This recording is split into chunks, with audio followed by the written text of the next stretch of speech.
नमस्कार dear students, video पर आप सभी छात्रों का स्वागत है। अब यहाँ पर 7 लाख से ज्यादा स्टूडेंट रीट भर्ती परीक्षा की विज्ञप्ति को लेकर इंतजार कर रहे हैं। साथ में रीट परीक्षा एक तरीके से आप सभी छात्रों के लिए जरूरी क्यों है।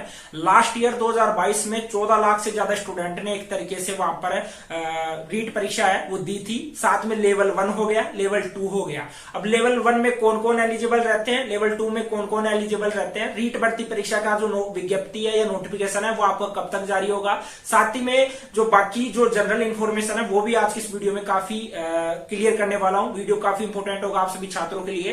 तो सबसे पहले आपको यहां पर मैं क्लियर कर दूं, नोटिफिकेशन आप देख सकते हो स्क्रीन पर। देखो कल ही पेपर आप सभी छात्रों के लिए जारी हो गया था। अब यहां पर एनसीटी यानी कि national council for teacher education, उसके द्वारा हर साल एक तरीके से एग्जाम होना जरूरी है। यानी कि वो बिल्कुल गाइडलाइंस में लिखा होता है कि इसके अनुसार हर साल एग्जाम होना जरूरी है। जो हमारी माध्यमिक शिक्षा बोर्ड है उसके द्वारा जो रीट भर्ती परीक्षा है वो आपकी करवाई जाती है। लेकिन इसी के कंपेयर में बात करें सीबीएसई, तो सीबीएसई ने जो सीटेट का एग्जाम है वो लगातार करवा रही है। लेकिन जो हमारी माध्यमिक शिक्षा बोर्ड है इसके द्वारा आपका जो रीट भर्ती परीक्षा है वो आपका होना नेसेसरी है। अब आपको भी पता है कि जो विधानसभा के जो चुनाव है वो काफी नजदीक है। आचार संहिता आपकी लगने वाली है। लास्ट बार आपकी आचार संहिता 6 अक्टूबर को लग गई थी। अब इस बार आशा लगा रही है। देखो वैसे तो मैंने आज का ई पेपर पढ़ा है। ई पेपर में बोला जा रहा है कि तकरीबन 10 दिन के अंदर आपकी जो आचार संहिता है वो लग सकती है। तो अपन तो 10 से अक्टूबर ही लास्ट डेट मान के चलेंगे। तो 10 अक्टूबर तक आप सभी छात्रों को वेट करना है।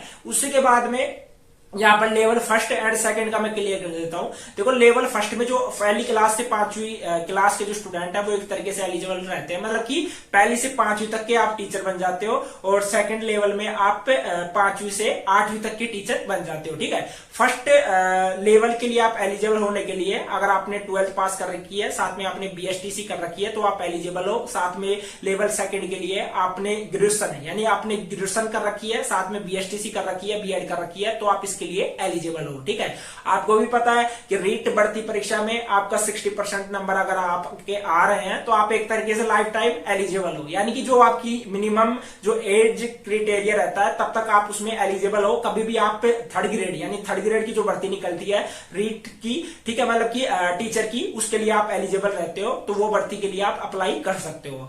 अब आप सभी छात्रों को पता है, देखो रेगुलर मैं आपको इन्फॉर्मेशन भी दे रहा हूं। साथ में जो बोर्ड के अध्यक्ष है उनका भी बयान आया है वो भी क्लियर करूंगा। साथ में जो बेरोजगार संघ के अध्यक्ष है उपेंद्र यादव, उन्होंने भी कुछ बोला है वो भी यहाँ पर मैं क्लियर करूंगा। फर्स्ट में तो देखो जो अध्यक्ष है उन्होंने बोला है कि अभी राजस्थान सरकार के द्वारा हमें कोई भी ऐसा आदेश नहीं मिला है कि जो विज्ञप्ति है वो कब जारी करनी है। साथ ही में जो उपेंद्र यादव जी है वो बोल रहे हैं कि जो विज्ञप्ति है रीट भर्ती परीक्षा की जो विज्ञप्ति है वो जल्द से जल्द जारी होनी चाहिए, यानी कि आचार संहिता से पहले जारी होनी चाहिए। अब आचार संहिता में मैं एक चीज क्लियर कर देता हूं। देखो जब आपकी आचार संहिता लगती है तो उस आचार संहिता में ना तो किसी स्टूडेंट को ज्वाइनिंग मिलती है, ना ही कोई भर्ती परीक्षा की विज्ञप्ति जारी होती है। ठीक है, अगर आपकी विज्ञप्ति पहले से जारी हुई है, आपके फॉर्म पहले से भरे हुए हैं तो उनके एग्जाम कंडक्ट करवाए जा सकते हैं। साथ में अगर किसी चीज का फिजिकल है तो फिजिकल वहां पर करवाया जा सकता है, लेकिन विज्ञप्ति जारी नहीं की जाती। आपको भी यह चीज पता है कि जितने भी यहाँ पर मतलब कि छात्र लगातार इंतजार कर रहे हैं। कुछ लंबी रेस के घोड़े हैं, कुछ छोटी रेस के घोड़े हैं। यानी कि जो अभी फिलहाल रीट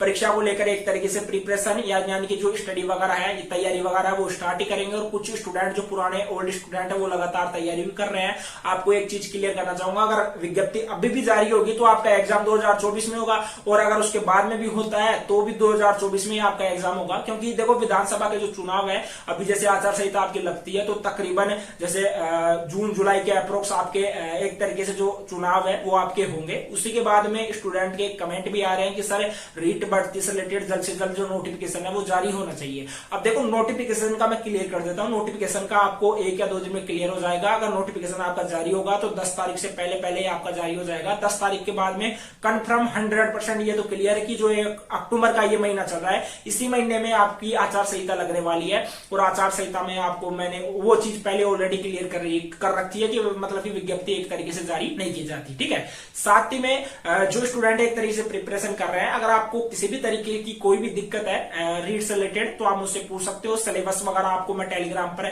सेंड कर दूंगा। साथ में जो ई पेपर है, ई पेपर भी मैं आपको टेलीग्राम पर सेंड कर दूंगा। तो टेलीग्राम को अगर आपने ज्वाइन नहीं किया है तो ज्वाइन जरूर कर लेना। सबसे बड़ी दिक्कत आचार संहिता को लेकर आ रही है तो 1 या 2 दिन में आपकी जो नोटिफिकेशन है वो जल्द ही जारी हो जाएगी। जब नोटिफिकेशन जारी होगा तो सबसे पहले मैं आपको टेलीग्राम पर अपडेट कर दूंगा। दूंगा। टेलीग्राम का लिंक मैंने दे रखा है, तो अगर ज्वाइन नहीं किया है तो देखो टेलीग्राम आपके लिए इंपॉर्टेंट है, तो ज्वाइन जरूर कर लेना। साथ में मैं तो यही चाहूंगा कि जल्द से जल्द जो आपकी भर्ती परीक्षा है, जो रीट भर्ती परीक्षा का नोटिफिकेशन है, जो विज्ञप्ति है, जल्द से जल्द जारी हो जाए, और जब भी जारी होती है तो आपको सबसे पहले अपडेट कर दिया जाएगा इसी चैनल के माध्यम से। चैनल को सब्सक्राइब कर लेना, बेल आइकन को प्रेस कर लेना, आने वाले वीडियोज की नोटिफिकेशन सबसे पहले आप सभी छात्रों के पास पहुंच पाए।